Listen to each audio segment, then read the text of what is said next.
Ezra, ya, Ezra warisan reformasi. Ada begitu banyak tunjukan ayatnya, tapi kita hanya akan melihat dari Nehemia 8 dan kemudian nanti juga kita akan membaca di dalam Ezra 9 saja, sebagian saja. Saya ingin kita melihat dalam Nehemia 8 ayatnya yang ke-1 sampai dengan ke-12. Nehemia 8 ayatnya yang ke-1 sampai dengan ke-12. Bisa?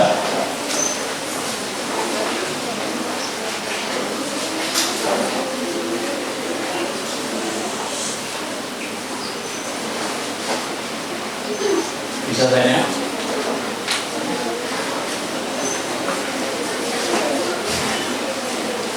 Ya, Nehemia 8 ayat 1 sampai dengan 12. Saya membaca ayat yang pertama, Bapak Ibu Saudara membaca ayat yang kedua, dan kita bergantian seterusnya. Maka serentak berkumpullah seluruh rakyat di halaman depan pintu gerbang air. Mereka meminta kepada Ezra, ahli kitab itu, supaya ia membawa kitab Taurat Musa, yakni kitab hukum yang diberikan Tuhan kepada Israel. Lanjut lalu pada hari ayat 3.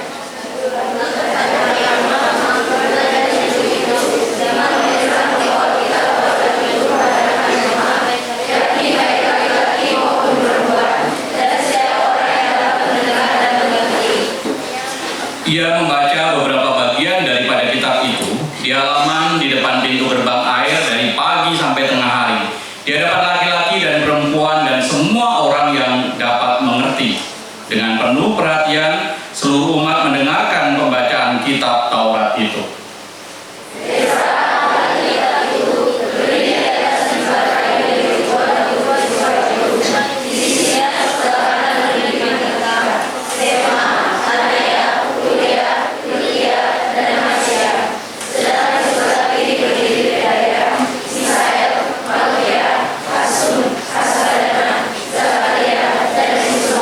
Ezra membuka kitab itu di depan mata seluruh umat, karena ia berdiri lebih tinggi dari semua orang itu. Pada waktu itu, ia membuka kitab itu, semua orang bangkit berdiri.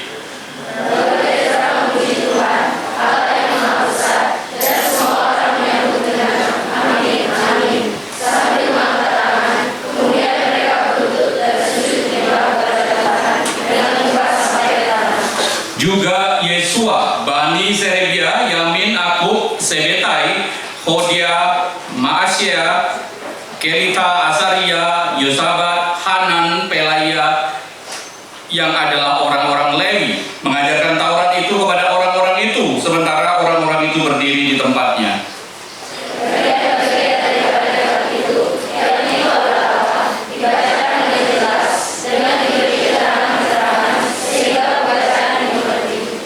Lalu Nehemia, yakni kepala daerah itu, dan Imam Ezra, ahli kitab itu, dan orang-orang Lewi yang mengajar orang-orang itu berkata kepada mereka semua, hari ini adalah kudus bagi Tuhan Allahmu. Jangan kamu berduka cita dan menangis, karena semua orang itu menangis ketika mendengar kalimat-kalimat Taurat itu.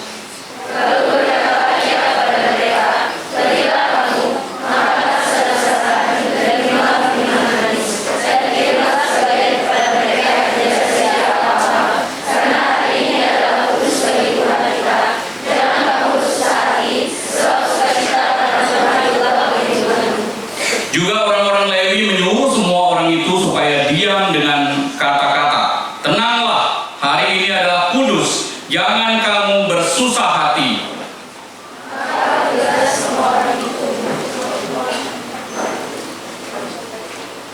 Lanjut. Maka pergilah.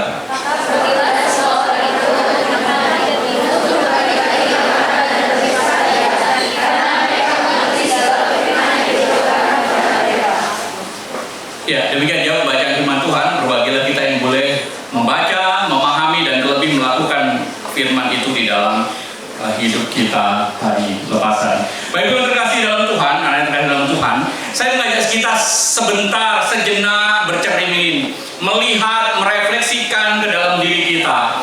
Ya, akhir-akhir ini kira-kira seperti apa yang digambarkan ya di dalam diri kita. Ya.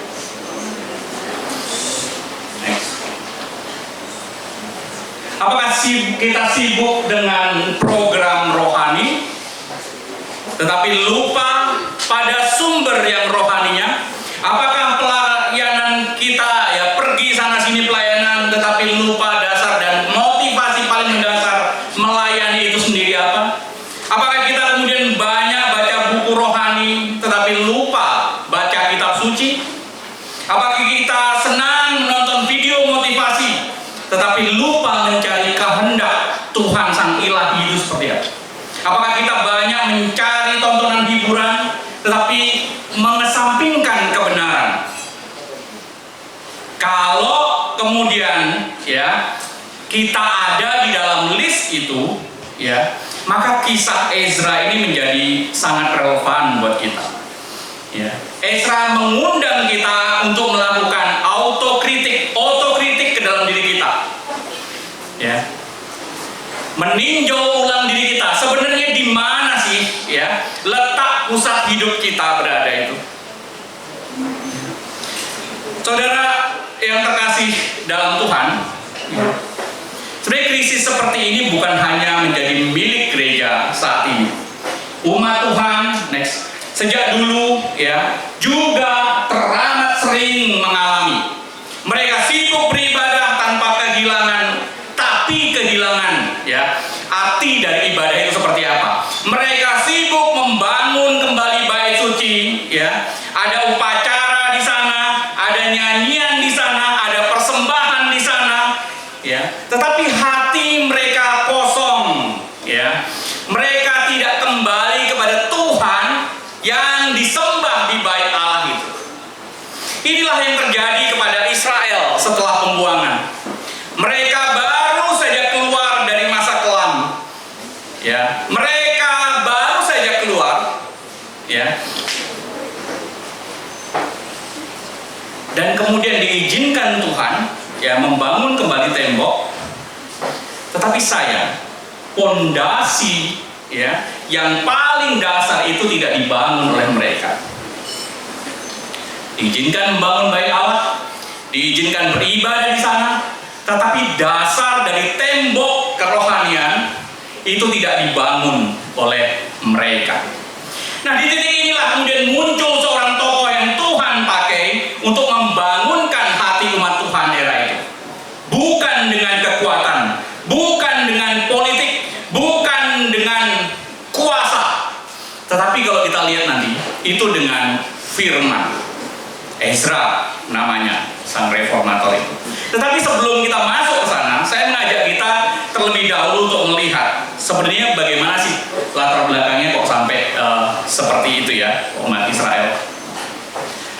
Saya mengajak kita mundur sejenak, melihat latar belakang di balik itu semua.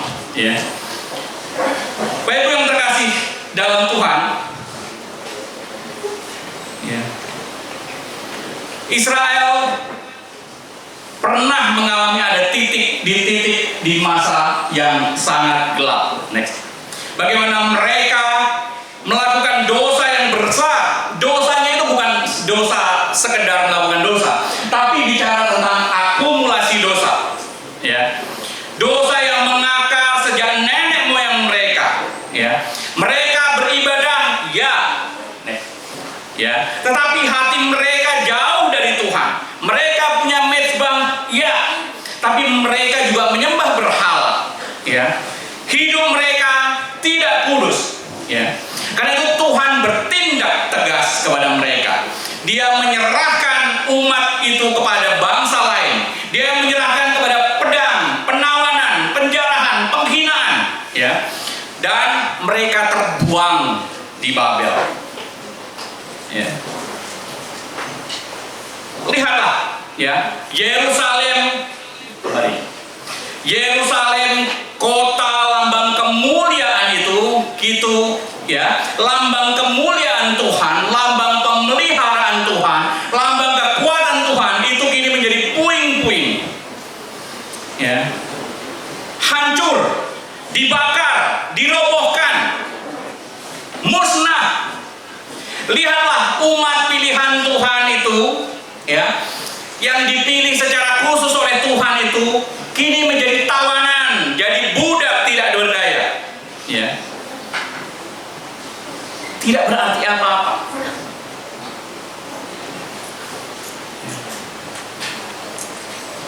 anak-anak pun dijadikan budak oleh Babel. Dan kejadian ini sampai kemudian 70 tahun dan sampai kerajaan Persia melawan Babel dan menguasai kembali, ya, dan pada akhirnya memulangkan.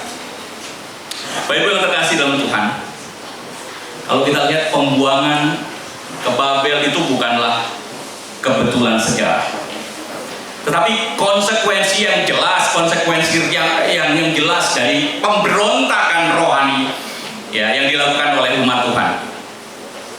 Tetapi lihat, Tuhan tidak berhenti pada penghukuman. Tuhan tidak mau kemudian membumi hanguskan Israel itu. Tapi di tengah keterpurukan Israel itu, Tuhan masih memberikan kesempatan.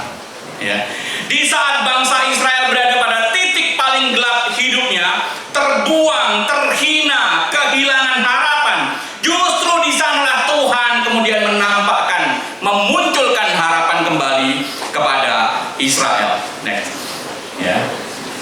Setelah Israel runtuh, Yerusalem runtuh, ya, dibawa ke Babel, kini Tuhan menyelamatkan mereka dengan mengalahkan Babel, ya, dan kemudian pemerintah, ya, kerajaan Persia itu kemudian mengembalikan umat Israel kembali ke Yerusalem. Raja Persia mengirimkan Israel yang sisa itu kembali ke atas mereka. Ya, ada 3 gelombang kepulangan. Ya. Gelombang pertama itu dipimpin oleh Zerubabel, gelombang kedua dipimpin oleh Ezra, dan gelombang ketiga dipimpin oleh Nehemia. Ketiga-tiganya memiliki fokus tersendiri. Kalau Zerubabel, ya, fokusnya adalah pembangunan bait Allah. Ya. Kalau kemudian Zakaria, pembangunan kerohanian umat Tuhan. Kalau Nehemia kepada pembangunan, ya, lebih kepada fisik juga, keamanan dan seterusnya. Ya, tapi tidak melupakan firman. Ya. Baik, terkasih dalam Tuhan, kita akan bergerak ke gelombang pertama, di mana Zerubabel yang tadi ceritakan bahwa fokus utama Zerubabel itu adalah pembangunan fisik bait Allah. Ya, tentu pilihan ini tidaklah keliru, bukan pilihan yang salah, karena menjadi simbol kehadiran Tuhan ke dalam umat pilihan Tuhan, menjadi tanda bahwa Tuhan itu masih memelihara mereka, menjadi lambang bahwa Tuhan itu masih menjaga dan memproteksi mereka. Tapi di sisi yang berbeda, disinilah letak masalah itu kemudian muncul. Karena apa? Di balik keberhasilan yang besar, ada sesuatu kekosongan yang muncul di sana. Tadi sudah diceritakan bagaimana mezbah memang sudah berdiri, korban bakaran memang sudah dipersembahkan, bait Allah sudah berdiri megah, ya. Tetapi umat Allah secara rohani nyatanya belum kembali sepenuhnya kepada Allah. Mereka berhasil membangun rumah, ya, tapi tidak membangun dasar, ya. Mereka berhasil membangun, mereformasi secara fisik, tapi reformasi rohaninya belum dimulai. Ya. Itulah yang terjadi. Sangat memprihatinkan, ya. Gambaran gereja sebagai gereja yang agung, seolah Tuhan memberkati dan seterusnya, tapi di dalamnya kosong. Tolong jangan ngomong sendiri. Ya. Gambaran gereja yang megah, ya, gereja yang indah, seolah Tuhan memberkati, memelihara di sana, ya. Tapi tidak ada isinya, tidak ada kerohaniannya di sana. Ya.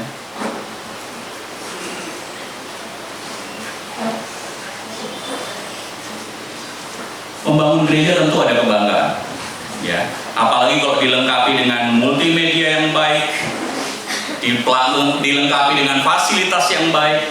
Tetapi masihkah kemudian kita akan menikmati ibadah itu kalau tidak ada fasilitas-fasilitas penunjang tadi?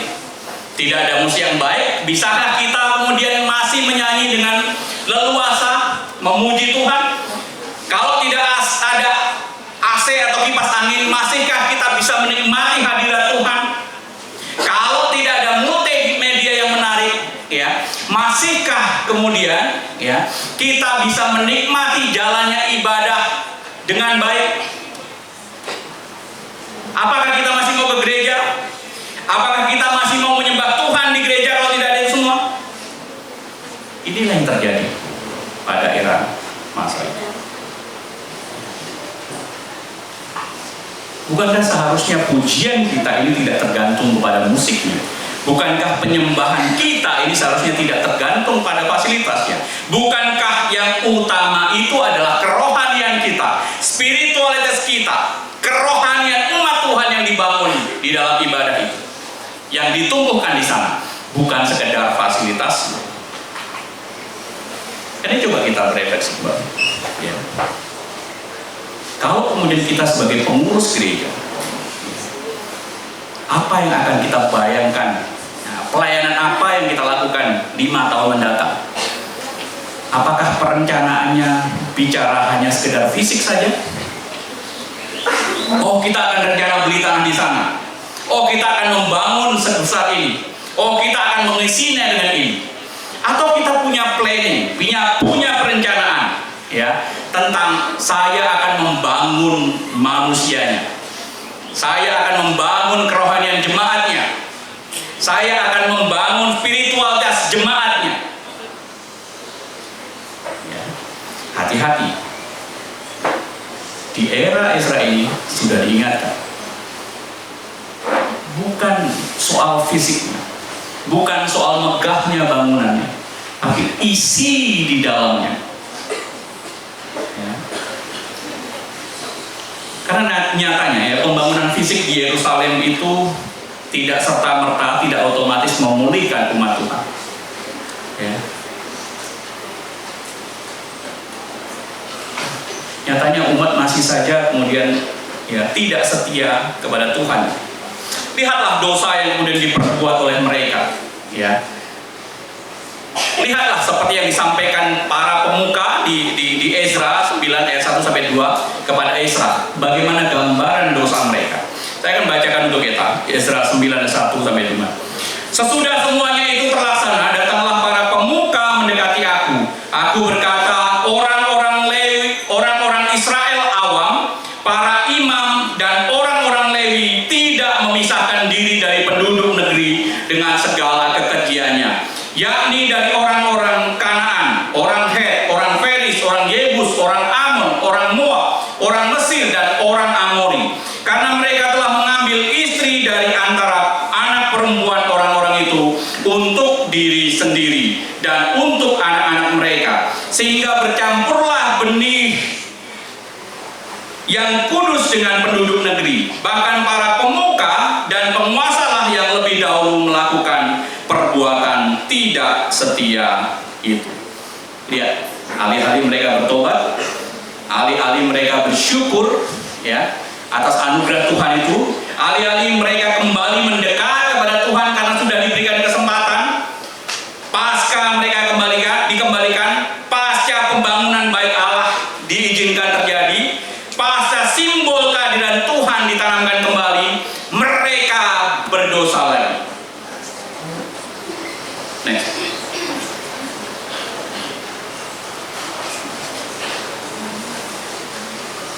Lanjut.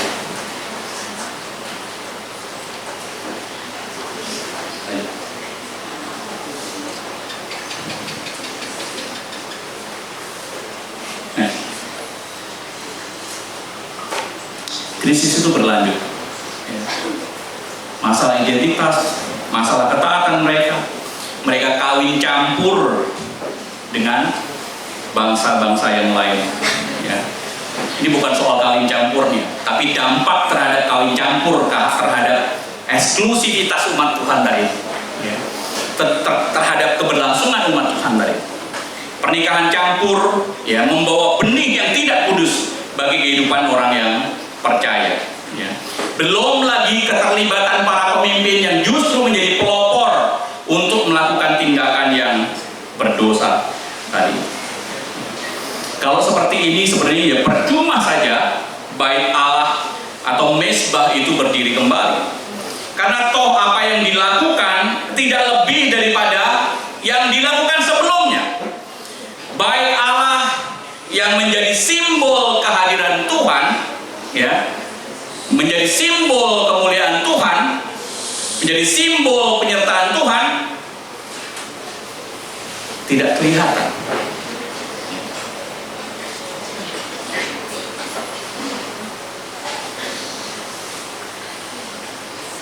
Hanya bangunannya saja, tetapi orangnya tidak. Hanya bangunan saja yang mentereng, tetapi bersinar juga tidak, ya, orangnya. Dan selama mereka masih bercampur seperti ini, mereka tidak mungkin bisa menjadi saksi kebenaran Tuhan. Selama mereka masih hidup dalam ketidaktaatan seperti ini, ya, maka tidak mungkin mereka bisa menampilkan, ya, menyinarkan diri mereka. Karena itu Tuhan mengirimkan Ezra untuk memurnikan Israel kembali. Next, inilah warisan yang pertama, pemurnian identitas umat Tuhan. Bagi Ezra yang dilaporkan seperti ini, ya, ini adalah sesuatu dosa yang fatal. Ini adalah dosa yang fatal, ya. Jangan lupa Israel kemarin, ya, Israel sebelumnya terbuang itu karena dosa yang sama. Dan sekarang setelah diberikan kesempatan oleh Tuhan, kembali Israel melakukan hal yang sama. Apa bedanya sebelum bait Allah dengan sesudah bait Allah dibangun kembali, kalau intinya di dalamnya sama saja? Ya. Dan ironisnya pemimpin umat melakukan pelanggaran, imam dan awam sama saja, orang tua dan anak-anak sama saja, sama-sama berdosa di hadapan Tuhan, ya. Next. Mendengar ini kemudian kalau kita baca dalam Ezra 93, Ezra langsung mengoyakkan pakaian dan jubahnya. Dia mencabut rumputnya, menyambut rambutnya, ya. Maksudnya itu memotong bersih rambutnya, mencabut rambut kepalanya dan janggutnya. Ini bukan hanya simbolik saja, tapi betul-betul tanda dia susah hati. Kok bisa umat Israel itu seperti ini? Kok bisa, ya? Apakah mereka tidak paham betapa Tuhan mengasihi mereka? Apakah mereka tidak paham betapa Tuhan itu masih memberikan kesempatan kepada mereka? Tapi mengapa di saat Tuhan memberikan, mengasihi mereka, justru kembali berkhianat kepada Tuhan? Next.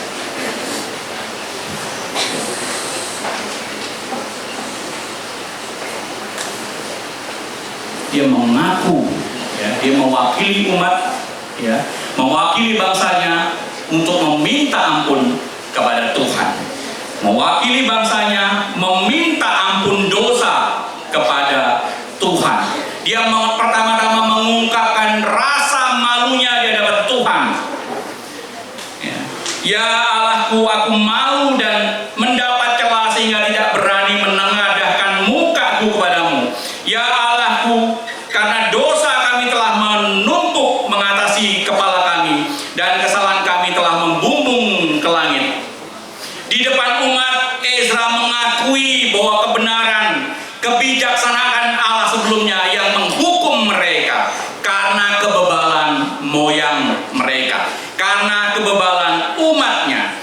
Ezra di depan umat juga mengakui dan sekaligus menghitung, ya, betapa Tuhan itu masih meninggalkan, masih menganugerahkan orang-orang yang terluput, ya, dari bencana itu. Ya, jangan lupa itu anugerah Tuhan untuk mereka. Demikian kata Ezra, Tuhan membuat mereka, walaupun mereka jadi tawanan, Tuhan masih membuat mereka disayangi oleh raja-raja Persia. Walaupun mereka, ya, beberapa jadi tawanan, tapi Tuhan masih membuat mereka terluput, ya, memberikan mereka keleluasaan dalam tanda petik, ya, ketika mereka ada di tempat perhambaan, memberi mereka keleluasaan membangun bait Allah, membangun tembok di Yehuda dan Yerusalem. Dalam doanya di depan umat, Ezra memperingatkan betapa bahayanya kalau umat Tuhan itu melanggar kembali ketetapan itu. Ya.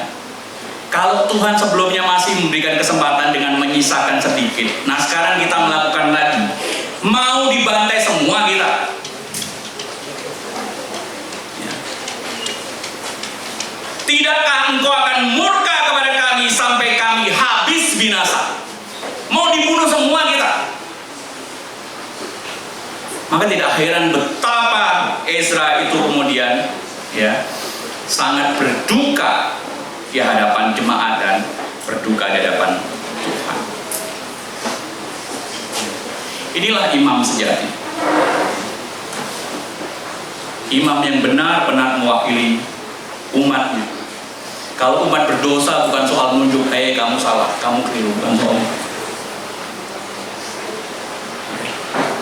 Ketika umat terpuruk, umat tidak ditinggalkan. Ketika umat jatuh, umat tidak dibiarkan. Ketika umat tersesat, umat tidak ditinggalkan. Ya.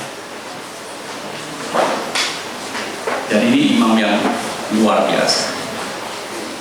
Ketika Ezra menangis bersujud, ya, di depan rumah Allah, lalu kemudian ada muncul satu jemaat Israel namanya Sekanya bin Yehiel, ya. Sekanya menyampaikan usulan, kita bikin komitmen kembali kepada Tuhan, ya. Tentu saja dalam kegentarannya, ya. Kita harus mengikat perjanjian dengan Allah, ya. Mengusir semua perempuan asing itu beserta anak-anaknya, ya. Dan singkatnya, ya, hal itu disetujui oleh Ezra, dan Ezra mengikat perintah, ya. Ezra mengikat itu semua, ya.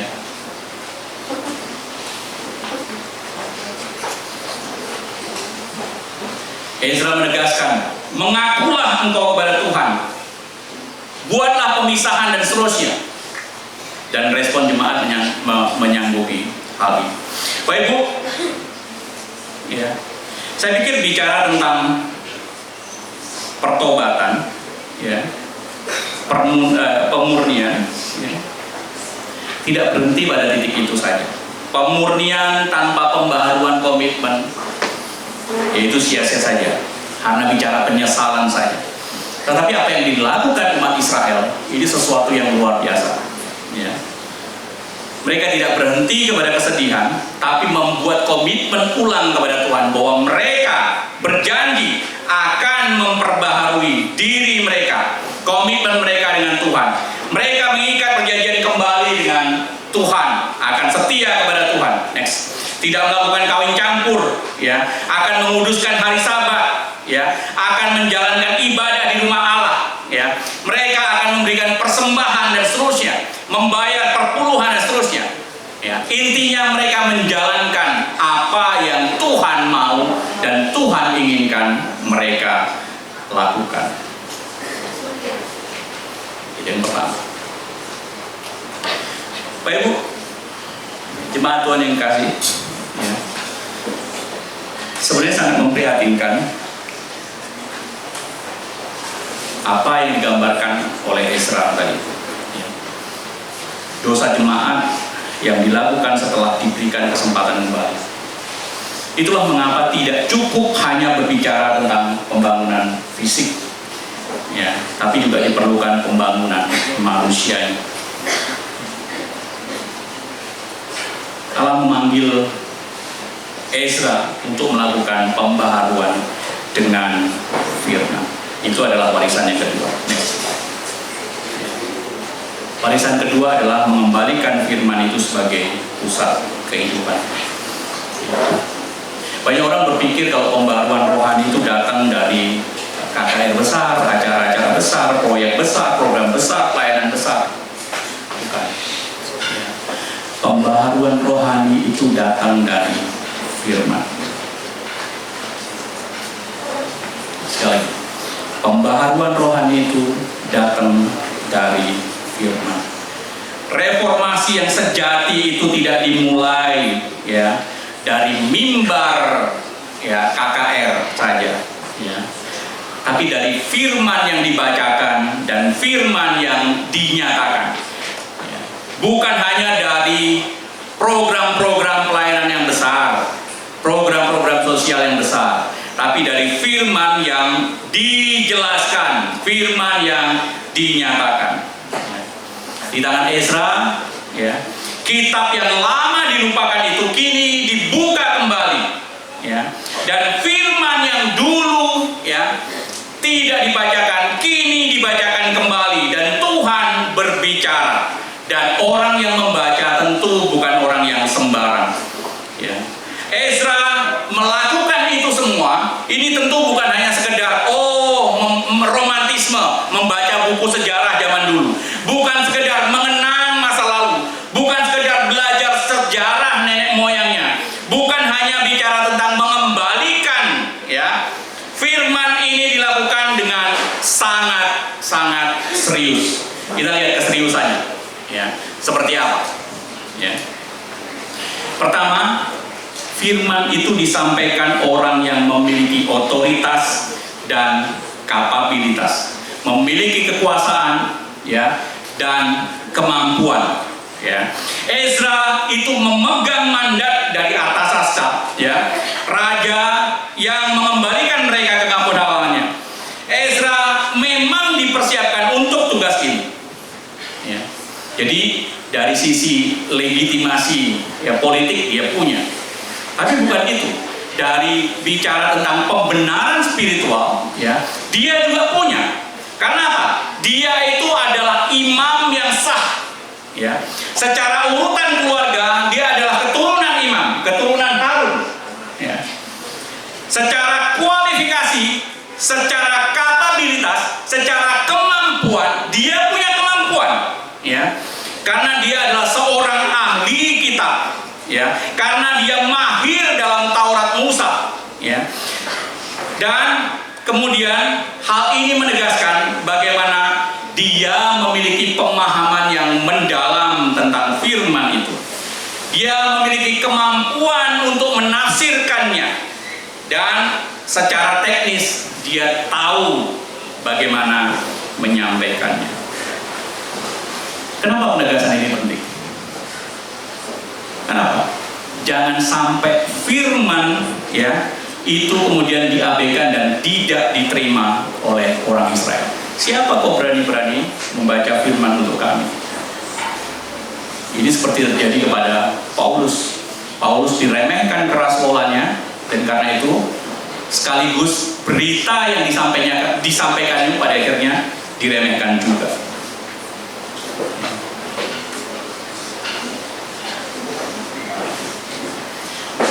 Bukan hanya bicara tentang kemampuan dirinya, tetapi juga komitmen dari Ezra ini juga penting. Itu menjadi salah satu pemicu untuk melakukan pembaruan rohani. Komitmen apa? Next. Ada 3 komitmen pribadi yang dilakukan oleh Ezra. Pertama, Ezra memiliki disiplin rohani yang dikerjakan. Ezra memiliki kesetiaan, kerendah hatian, ya, untuk menghidupi, ya, untuk berkomitmen meneliti firman Tuhan. Bukan hanya meneliti, melakukan juga firman itu dalam hidupnya. Jadi bukan hanya soal mengajarkan, bukan hanya soal membacakan, ya, karena dia punya kapasitas itu. Ya.